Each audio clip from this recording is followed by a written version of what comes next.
নমস্কার বন্ধুরা, আমার হাবজি গাবজি হেসেলে আপনাদের স্বাগত। আজকে আমি কাঁচা আমড়া দিয়ে টক ঝাল মিষ্টি আচার করে দেখাবো। আপনারা আমার সাথে থাকুন। কড়া গরম হয়ে গেছে, সর্ষের তেল দিয়ে দিলাম। তেল গরম হয়ে গেছে, থেতো করে রাখা রসুন দিয়ে দিলাম। সামান্য একটু হিং দিয়ে দিলাম।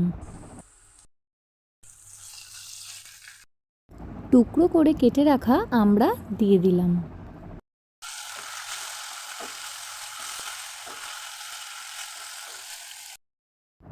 স্বাদ মতো নুন দিয়ে দিলাম।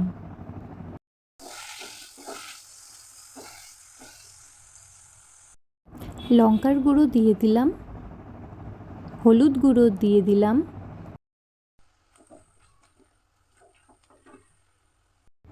ভিনিগার দিয়ে দিলাম। ভিনিগার দেওয়ার পরে ভালো করে নাড়িয়ে নিলাম। চিনি দিয়ে দিলাম।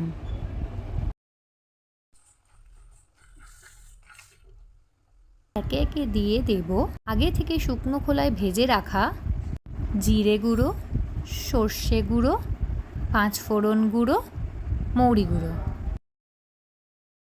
এবার সব মশলাগুলো ভালো মতন মিশিয়ে নিতে হবে।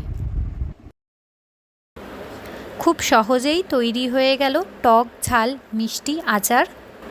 যদি আপনাদের ভালো লেগে থাকে বাড়িতে একবার অবশ্যই এটি করে খেয়ে দেখবেন।